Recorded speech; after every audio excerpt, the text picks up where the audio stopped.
Picture this scenario. You know someone who always seems kind and helpful when others are watching.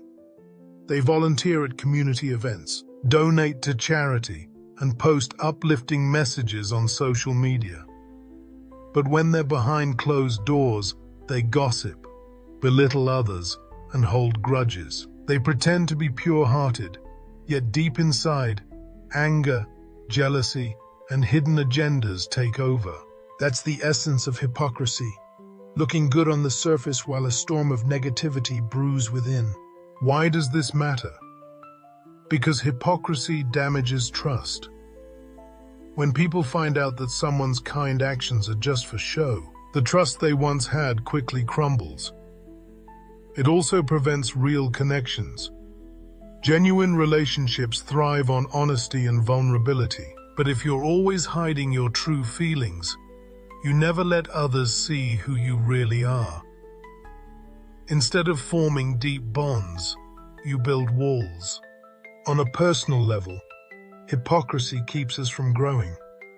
We can't address a problem we refuse to admit exists. When we put on a mask and pretend to be better than we are, we ignore the chance to improve. We miss the opportunity to work on our flaws, to seek help where we need it, and to become the best version of ourselves. This is why the Bible strongly warns against hypocrisy. It's not just a minor character flaw, it's a way of life that can harm both you and those around you. When our outward deeds don't match our inner thoughts, we become divided on the inside. Instead of peace, we experience conflict. Instead of true joy, we feel emptiness.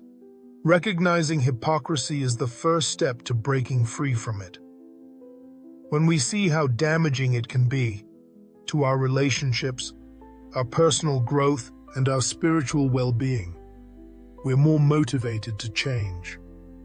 By being honest about our struggles and seeking a heart that truly matches our actions, we can start living with integrity, building trust, and growing into the people we were meant to be.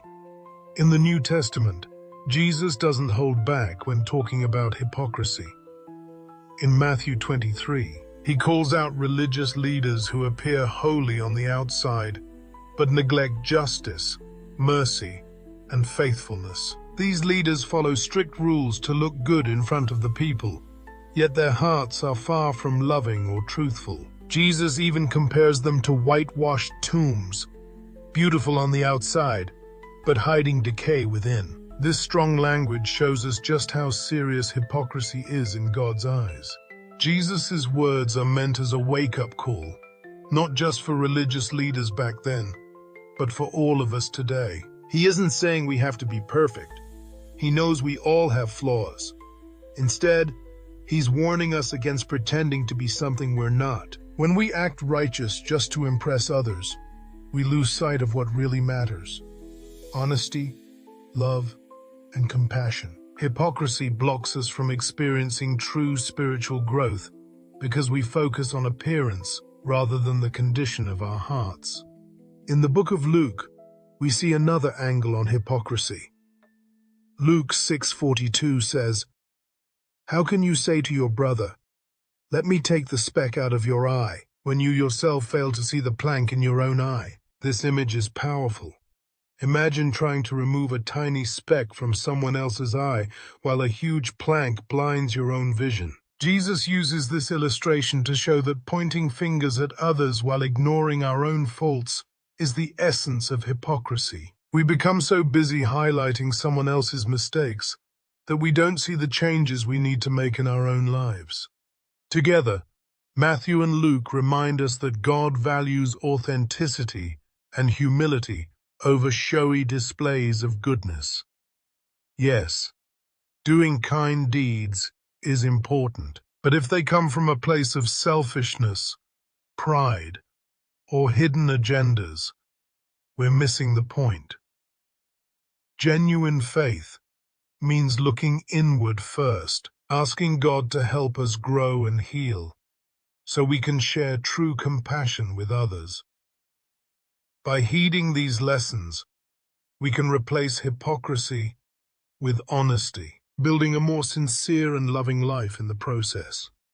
Now that we see how hypocrisy harms our hearts, our relationships, and our connection with God, how do we break free from it? The first step is to face our own flaws. Instead of ignoring them or covering them up, we can bring them into the light. When we acknowledge where we struggle, whether it's anger, jealousy, pride, or anything else, we open the door to real change. By admitting the truth to ourselves, we create space for growth. Next, we can practice honesty in our daily lives. This starts with small things, like owning up to mistakes at work, or admitting when we've hurt someone's feelings.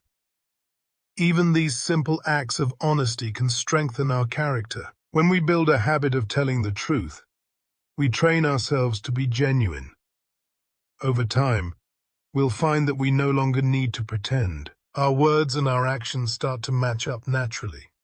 Accountability is another powerful tool. Find people who will call you out in love when they see you slipping into old patterns. This could be a close friend, a family member, or a mentor. Someone you trust to speak the truth. Having someone walk beside you in your journey helps keep you grounded, especially when you feel tempted to put on a mask and hide what's really going on inside. Finally, rely on spiritual strength. Talk to God honestly about your weaknesses. Ask for guidance and grace to live with integrity. Read the Bible, pray, and reflect regularly. When we open ourselves up to God's love, we become more aware of our words and actions. We learn to choose compassion over judgment, humility over pride, and openness over secrecy. Letting go of hypocrisy doesn't mean becoming perfect. It means becoming real. Real with ourselves, real with others, and real before God. When we align our hearts with our words, we experience deeper joy and stronger relationships. We no longer have to worry about keeping up a false image because we're growing into the genuine people we were meant to be. That's where true freedom begins. When what we show on the outside matches the love, honesty, and integrity that's growing on the inside. Thank you for joining us on this journey through timeless stories and powerful lessons. The story doesn't end here. There's always more to explore. If this story inspired you, don't forget to like this video, subscribe to BibleTales, and hit the notification bell so you never miss a story. Let's share these lessons with the world. Leave a comment below to tell us what this story meant to you, and share it with someone who needs to hear it today. See you next time on BibleTales, the stories that shape the world, told like never before.